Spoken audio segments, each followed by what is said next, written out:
안녕하십니까, 스텝 산사입니다. 오늘은 그 금융민주화라는 것을 기치로 해가지고 코로나 시국에 증권, 가상자산 등의 점유율을 엄청나게 올린 이 로빈후드라는 기업에 대해서 얘기를 해보려고 해요. 사실 제가 올해 1월 달에 IPO 101이라는 이 시리즈로 해가지고 리포트를 쓰기 시작했는데, 사실 그 첫 번째 타자가 뭐였냐면은 에어비앤비였습니다. 제가 몇 번 얘기 드렸던. 이 자료는 9월 15일에 제가 그 시리즈로 냈던 거고요. 이 로빈후드라는 기업은 장점하고 단점이 아주 명확한 기업입니다. 만약에 저희 보시는 구독자분이 미국 증시는 장기적으로 우상향할 수 있고, 특히 역사적인 관점에서 미국이란 나라는 자본주의를 되게 숭상하고 우위로 삼기 때문에 앞으로도 이런 자본시장이 발전할 수 있다고 믿는 분은 이 로빈후드 리포트를 좀 보시고 공부하는 게 되게 의미가 있을 것 같고요. 반대로 지금 주가가 상당히 많이 올라와 있고, 그리고 페드의 유동성 회수가 엄청나게 빨리 될 수 있고 예상보다, 그리고 이제 바이든의 민주당 정부가 들어왔는데 요 전에 공화당 정부와는 달리 엄청나게 규제를 많이 할 거다 이렇게 생각하시는 저희 구독자분이면 요 로빈후드는 절대로 근접하면 안 된다 이렇게 생각을 하고 있습니다. 저는 이제 어떻게 생각하냐면, 제가 이 리포트를 쓰면서 이제 밸류에이션이라는 걸 하고 뭐 추정치를 내고 할 때 어떻게 가정을 했냐면, 요 전자, 문제가 없을 거다라는 이 전자 쪽의 가정을 70%로 했고요. 문제가 될 수 있겠다라고 하는 가정을 30%로 했습니다. 그래서 요 정도의 감이다라고 보시면 될 것 같아요. 로빈후드는 세 가지 측면으로 제가 이야기를 드리려고 하는데요. 두 가지는 장점이고 한 가지는 단점이 되겠습니다. 장점 하나는 이 로빈후드라고 하는 기업이 그 작년 코로나를 기점으로 엄청나게 많이 쫓아 올라왔거든요. 근데 이 쫓아 올라오는 과정에서 특히 10대 후반, 20대, 30대까지의 이 신규 고객들을 엄청나게 유치를 했습니다. 이 신규 고객들이 처음으로 주식을 하면서 대부분 로빈후드를 많이 했기 때문에 이 선점 효과라는 거를 되게 강력하게 갖고 있고요. 그러니까 플랫폼의 성격이 있는 거고요.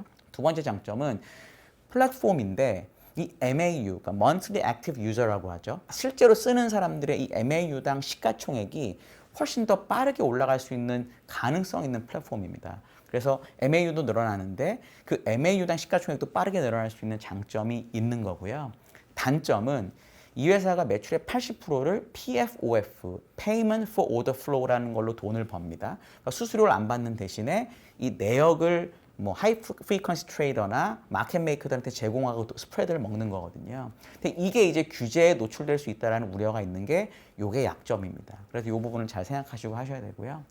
로빈후드의 이 장점 쪽부터 제가 시작을 하면은, 이 로빈후드의 계좌, 하나의 계좌당 자산은 이 경쟁사에 비해서 되게 낮아요. 당연한 게 새로 시작했기 때문에 그렇습니다. 근데 이 계좌 수 자체로만 보면 대형 경쟁사들의 거의 60%까지 쫓아 올라와 있는 상태입니다. 그러니까 기본적으로 플랫폼이 엄청나게 많이 깔려 있다라는 거죠.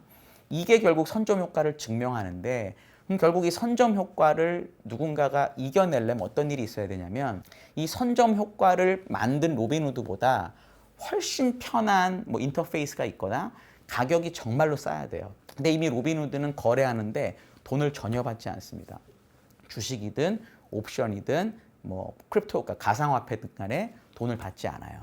그러니까 다른 경쟁사들이 더 싸게 해가지고는 어떻게 뭘 할 수가 없는 거죠. 그럼 결국은 남은 거는 인터페이스가 훨씬 더 편해야 되는데, 로빈후드의 인터페이스가 워낙 옛날부터 쌓여 있고 사람들이 익숙하기 때문에 잘 안 나가는 거죠. 그리고 로빈후드는 이미 그걸 알고 뭘 하고 있냐면, 구독 서비스나 인터페이스 개선이나 또는 여러 가지 유치 비용을 통해서 고객들을 잘 데리고 있습니다.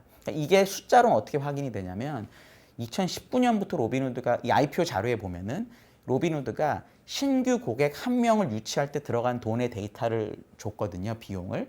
그게 2019년에 엄청 올랐다가 20년부터 이 비용이 급격하게 떨어지고 있습니다. 그러니까 실제로도 고객을 잘 유지하고 있는 거고요.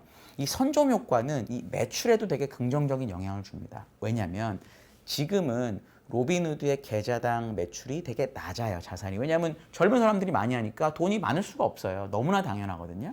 근데 이 젊은 사람들이 아까 얘기한 이유 때문에 계속 로빈후드에 남아있게 되면 어떤 일이 벌어지냐면, 젊은 분들이 돈을 버시고, 그럼 당연히 그 돈 벌면 조금 더 투자를 많이 하겠죠. 거래도 많이 하고. 그러니까 자기가 새로 모은 이 고객들이 성장하는 것과 똑같이 계좌당 자산이 늘어나는 거죠. 그러니까 미리 젊은 고객들을 선점했기 때문에 이 젊은 고객의 성장과 같이 할 수 있는 매출 확대 효과가 있습니다. 결국 비용도 줄고 선점 효과 때문에 매출도 늘어나기 때문에 이게 시간이 지나면 지날수록 영업 레버리지가 되게 많이 커지면서 실적이 개선되는 효과가 있을 수 있고요. 두 번째는 아까 말씀드린 MAU당 시가총액의 개념입니다. 로빈후드는 이 MAU당 시가총액이 더 많이 올라갈 수 있는 사업의 성격을 가지고 있습니다. 제가 페이스북하고 넷플릭스를 많이 비교를 하는데요. 페이스북보다 이 넷플릭스의 MAU당 시가총액이 거의 한 4배쯤 됩니다. 이게 왜 그럴까 저도 되게 고민을 해봤거든요. 근데 전 어떻게 이걸 이해를 했냐면 넷플릭스는 MAU가 결국은 monthly active user잖아요. 실제로 쓰는 사람. 넷플릭스는 실제 MAU로 기록이 되려면 한 달에 얼마를 내고 구독을 해야 돼요. 그러니까 구독을 한 사람만 MAU로 잡힙니다. 그러니까 이 사람이 보든 안 보든 어쨌든 매달 돈이 꽂히는 사람이 MAU로 잡히는데요. 페이스북은 제가 페이스북 IR 자료 가서 확인해 보니까 어떻게 MAU를 잡냐면 가입하고 한 달에 한 번만 딱 접속을 해도 MAU로 잡혀요. 그러니까 사실 페이스북의 광고라는 게 사람들이 실제로 받는지 이런 걸 확인하긴 하지만 MAU는 되게 넓게 잡히는 거거든요. 그러니까 실질적으로 이 MAU당 시가총액의 가치가 넷플릭스가 페이스북보다 높을 수밖에 없습니다. 저는 그 로빈후드도 되게 넷플릭스에 더 가깝다라고 봐요. 로빈후드도 MAU로 잡히려면 그냥 들어가서 보는 걸로 잡히지 않습니다. 뭐 어떻게 해야 되느냐? 앱에서 계좌를 만들고 돈을 넣고 거래를 한번 해야 MAU로 잡히거든요. 그러니까 넷플릭스처럼 딱 고정된 금액은 아니지만 거래할 때마다 돈이 들어오기 때문에 페이스북처럼 그냥 보는 건 아니거든요.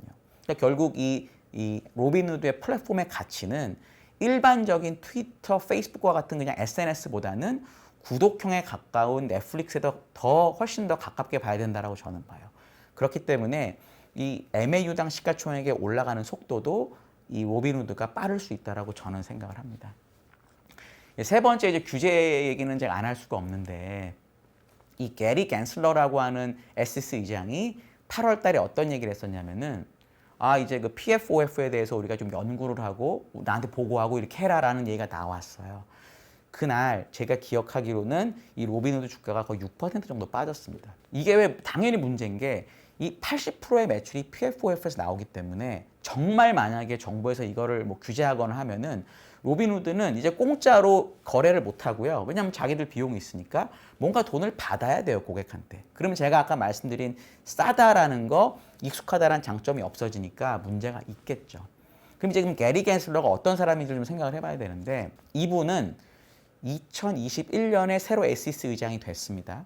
그 전에는 미국 상품선물거래위원회에 계셨어요. 그럼 여기까지만 보면 막 공무원 같으니까 규제를 막 할 것 같잖아요. 근데 그전 경력이 뭐냐면 골만삭스에서 20년을 일했습니다. 그러니까 이분의 경력의 시작이 미국에서도 시장주의, 자본주의에 거의 극을 달린다는 회사에서 20년을 일하신 분이에요. 그러니까 이런 성격을 본다면 규제가 될 수도 있지만 이게 아주 심각할 거냐는 저는 사실 좀 퀘스천이 있습니다. 그리고 미국이란 나라는 정부에서 규제를 하더라도 뭐 사법부, 의회가 같이 있기 때문에 제가 이전에 규제 관련 이제 유튜브에서 얘기 드렸지만 그런 부분이 있기 때문에 규제의 가능성을 저는 30%까지 낮춰서 보고 있고요. 또 하나 이제 PFOF라는 이 사업이 그러면 로빈후드만 하는 거냐? 아닙니다. 다른 증권사들도 하고 있고요. 이게 작년에 갑자기 생긴 거냐? 그것도 아닙니다. 계속 옛날부터 있었던 사업이에요. 그러니까 이제 옛날에는 공화당이니까 안 하고 민주당이니까 한다라고 할 수 있지만 그렇게 새로운 게 아니고 이 갠슬러 의장의 성격을 봤을 때 그렇게 쉽게 규제가 세게 나올 것 같지는 저는 않습니다. 그럼 이 규제에 대해서 경영진은 어떻게 대비하고 있느냐? 이 경영진 2명이 창업자가 2명입니다. 이 두 분이 저는 괜찮아 보이는 게 일단 스탠포드 대학에서 이공계를 졸업하셔서 저랑 비슷해서 괜히 그냥 친숙하고요. 그 다음에 연봉도 40만 달러밖에 받지 않습니다. 저는 에어비앤비에서도 얘기를 드렸지만 창업자들 중에 좋은 창업자는 주식이 잘 되면 주식을 팔고 나가려고 하거나 뭐 연봉을 많이 땡기려는 사람은 별로고요. 연봉을 조금 받더라도 장기적으로 내가 기업 가치를 올려가지고 잘해보겠다는 사람들이 그래도 괜찮습니다. 그 사람들의 속마음은 제가 몰라요. 어떻게 알겠습니까? 근데 인터뷰나 이런 걸 통해서 하는 걸 들어보면 기본적인 마인드가 에어비앤비 창업자나 이분들은 비슷해요. 그래서 그 부분이 되게 좋아 보이고 CFO, 재무 책임자나 CLO, 이 법무 책임자를 어떻게 뽑는지를 봐도 알 수 있는 게 이 CFO는 아마존 출신입니다. 그러니까 회사가 커지면서 텍 기업으로서의 성격을 가져가는 거고요. 이 CLO는 누구냐면은 갤러거라는 아저씨인데 이분은 2011년부터 15년까지 SEC 5명 위원 중에 한 명이었습니다. 우리로 치면 뭐 금융위원회, 증권위원회 그 핵심 위원 중에 한 명이었다는 거죠. 이분을 작년에 영입을 합니다. 돈을 아주 많이 주고. 또 하나 사회이사 중에서 로버트 젤릭이라는 분이 있는데 저 이름 들어보셨을 거예요. 옛날에 미국 국무부 차관까지 하신 분이고 세계은행 총재도 했던 사람입니다. 그러니까 기본적으로 이 경영진들도 규제가 문제라는 걸 알기 때문에 어느 정도 대비를 하고 있는 거죠. 그래서 저는 모두의 얘기 드린 대로 규제가 없을 가능성을 70%, 있을 가능성을 30%로 가정해서 리포트를 제가 썼으니까 이 내용을 한번 리포트를 통해서 보시면 좋을 것 같습니다. 로빈후드 관련해서 질문 있으시면 댓글 달아주시고요. 제가 아는 한 답변 드리겠습니다. 감사합니다.